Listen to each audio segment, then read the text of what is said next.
tại hệ pu lâu rồi đấy tại cha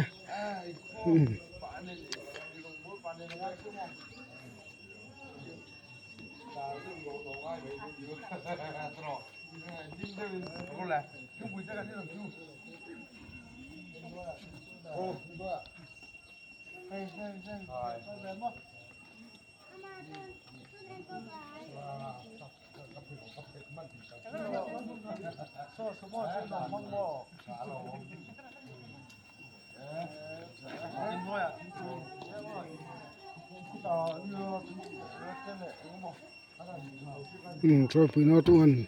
anh hay sau thiên lọ đó nè thì Sunday mình dàn hun program trên không đó nè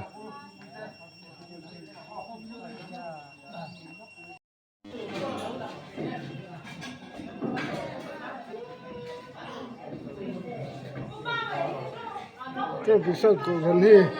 Presbyterian hay nhân baran kem tulen cak tul ngi sih dah ma filin han do juni kha tai ma filin han do juni kha tai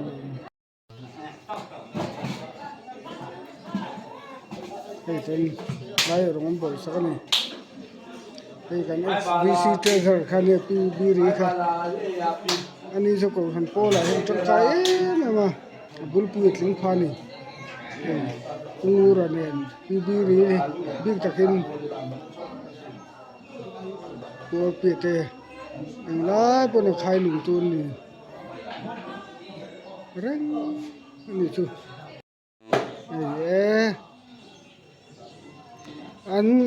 an claim tul ya hi to bisa bizar hi Presbyterian church an chak tul tak taka kan lau le pa kan share ti som ni zo cái phải mà mình nghe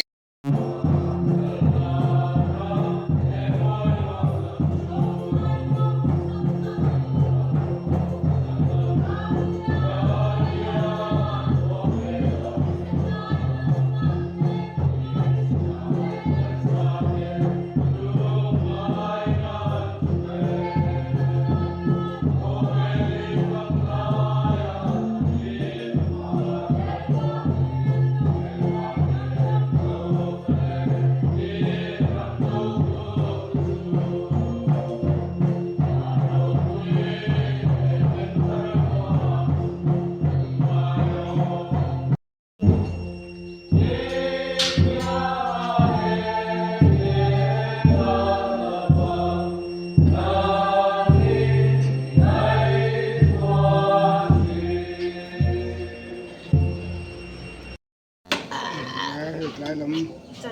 yes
số là gì số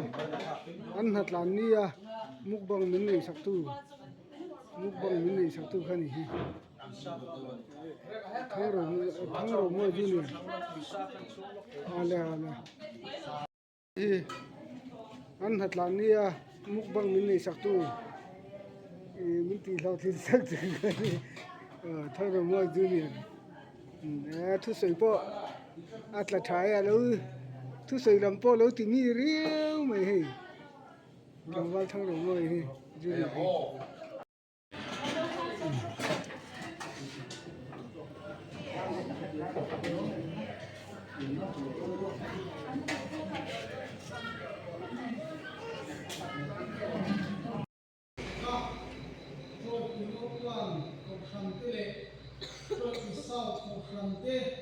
kan hong kal zela hong kan bol tom thela ani ki chak tom thela tura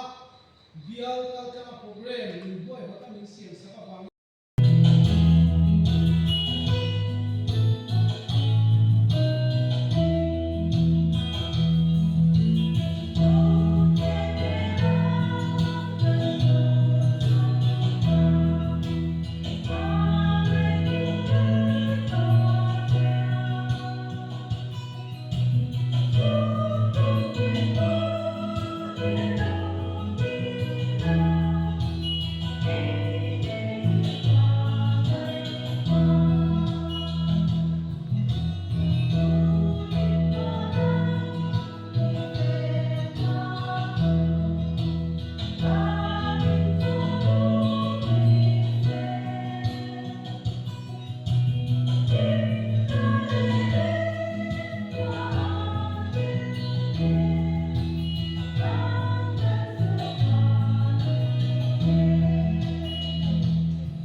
是。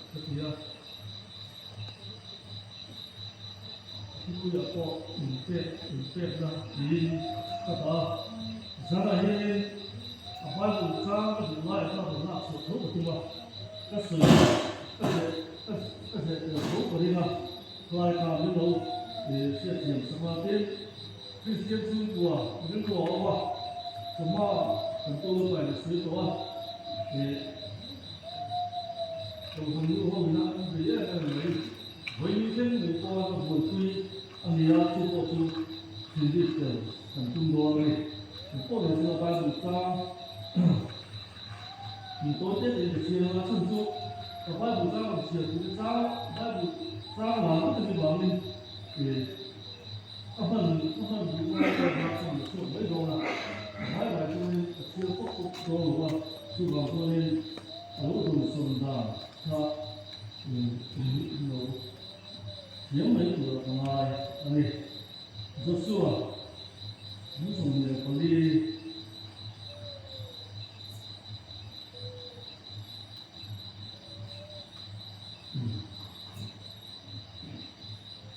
就是我们从那个平常把提倡我阿妈有些时候回来演出，我们人活动，他为了影响这个旅游啊，用安保去接他们，因为我这接他，第一个出的我们从那个因为大家说呢，第一个出国的，第一个出的。我教你个，第一个出国的话，第一个出的，我说你这个，我说你这个，你不是从重大的领土这里的话，当然他有很这种的，对吧？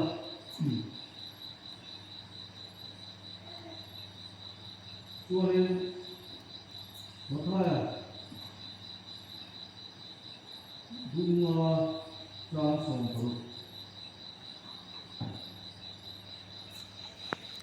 cái chuyện của mình để chú ý để học sẽ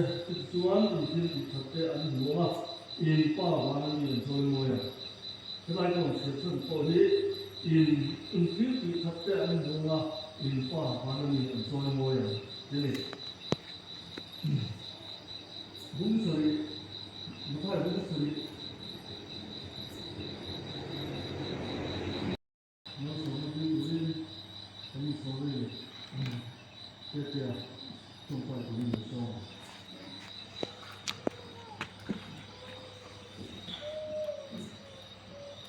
cho nên là người trong sai u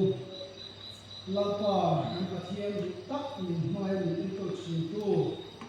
dân khen mình không ai na hung cha mình kia la pa ini tiền thiên ma các con thì mình hung cha mình kia ít phút sa ngay thầy thầy cũng là dám na thì sẽ là cha mình kia là bạn mình làm không cần suy la pa dân na hiền ít chia hồ các cái cầm nghe là ít phút phút suốt là angai thatu le lapa seitu nge koina ako kuya to khan ho ten kan than len na tur le ring kun konga ha kan so thei na tur ta na I thu cha ai ko sai na te mali so sa le I khong ai na lapa sa ni le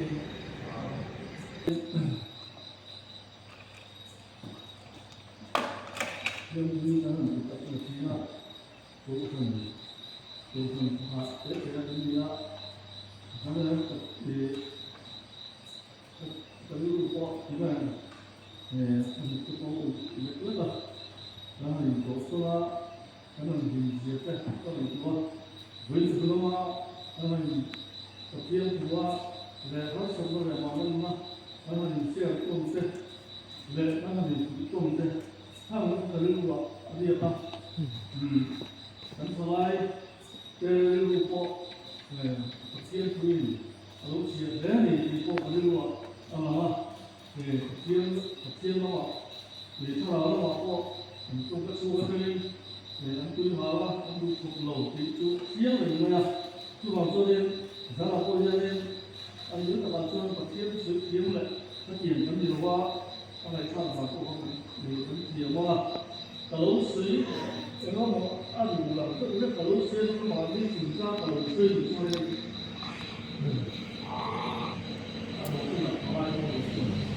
ví dụ những người mà làm một khá thì cho nên dùng pháp nhân pháp thì ở lòng tôi thì cái lúa ở đâu mà nó có tám lúa nó chỉ có chia lúa nó là chủ chia mà cái lúa lúa về các bậc chia với như nó cái tôi phải về cái chuyện xuống của thì đó là số chất gì và chúng ta với chúng ta mà nói là cái lúa cái nghề không chỉ dùng hai cái nghề cái sửa thì cái lúa mình làm ăn tay một có đâu không anh có mình xưa có chia liền chúng ta làm viên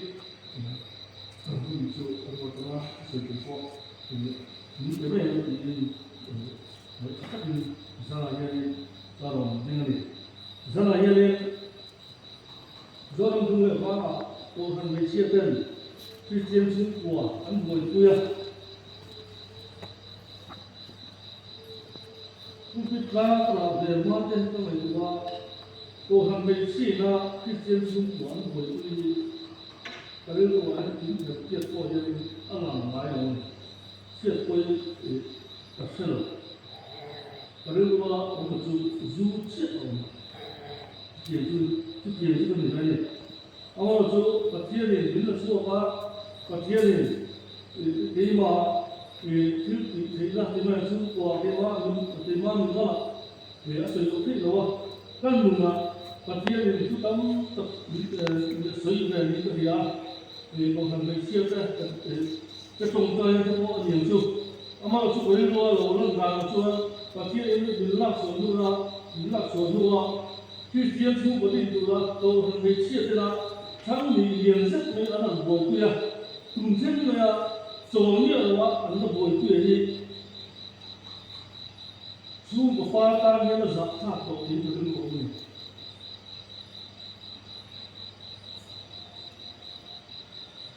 và thiên đồ anh mua mi panu Krista mình chỉ chút mi quản lý thì cũng cái này càng chia càng cái này mi bài cái thiên xuống của anh buat saya anh đi làm cho nên anh đi làm cho nên mình chia một mình sẽ ôm em tăng cho nên harani từ đầu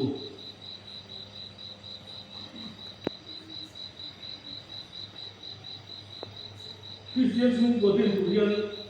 thì mấy điều cần xuống của nó sắp tin sẽ có nó vào chút nhiều chung chuan nó sẽ đến cái đấy à công cụ cái gì đó nên ra lại cho nên tối nay cái sủi đó này vẫn còn nào chúng ta sủi đó cái test mà mình thấy chú đó là vẫn còn nào có đó là sủi xuống đây các đồ có đủ thứ này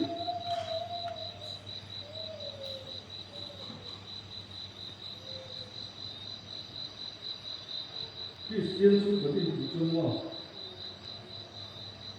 xuống của ba cái gì chưa rồi xuống duy tu thì tất nhiên in cái tất anh xuống khi tiến xuống của ba những cái tin chuyện đó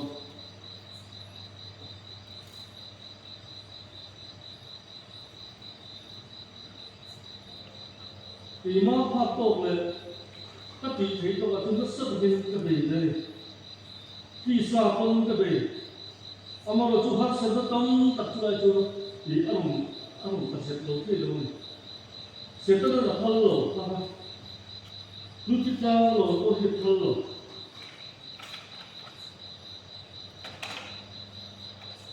và cái không phải là càng lại của ta lúc chúng ta cần nó chỉ ấn tản mà mấy chúng của anh bối gặp rất là cần những sẽ em mình sẽ tôi đang chúng của những người bối gặp tất cả nhìn nó dùng việc cái gì mà tàn siết chung mọi người bạn sẽ có thiên lý những họ tất cả các bạn mình và thiên này là không có các ở việc thiên lý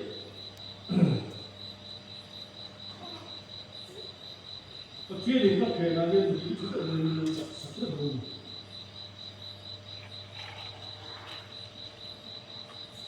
đi chùa thì và kia thì chùa nó thì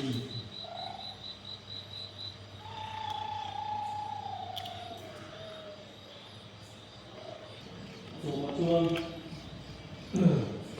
và kia thì như là lập sự ra nhưng mà cái chùa này ăn xuống rồi là trong trong tôi đang điều chùa tập thiên thì gắn màu màu hết xìa không được ăn được sao cái tiền cho nên đúng thì là đây cần xuống vào điện mình đi về rất nhiều cho nên nhiều những cái hộp sờ này là rất là xua anh đi xua ở rất là hoàng mình khá là sẵn mà mình đã xua lại qua là to chút rẻ là cái gì mà chút tiền cũng vậy cho nên và kia là qua về đây mà rất là hoàng mình và cho mình phải được mai này bây giờ là một con người rất là nỉ lên ngoài là nỉ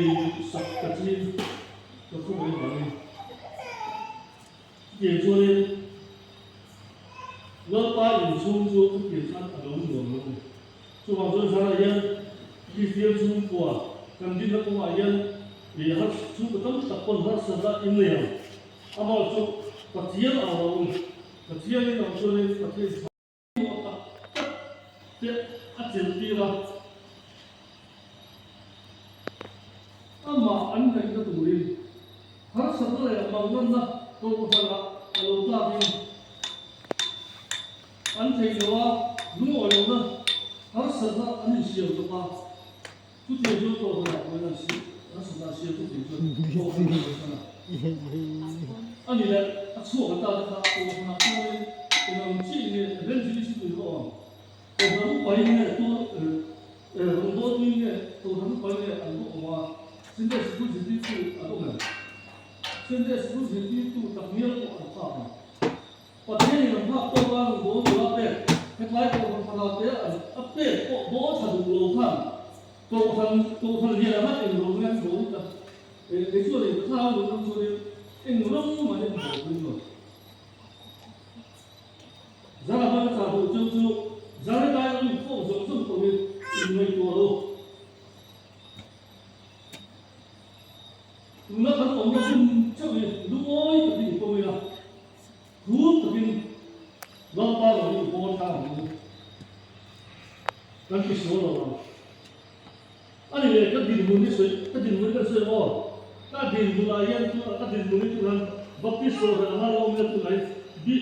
sao được bị bị khôi tu mà đồng bộ tu mà chúng ta là về đẹp là cái gì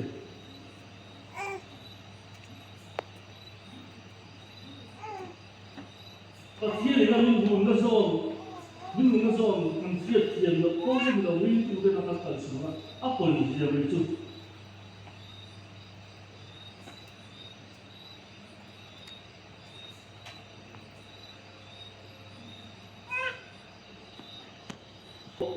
điện thì nó ra một chiều gắn trên một số em nó đủ chuồn cần cứ là chèn sao mà một khi là chuồn lên tổ hàng tổ một kim độ là chuồn đi cả một rồi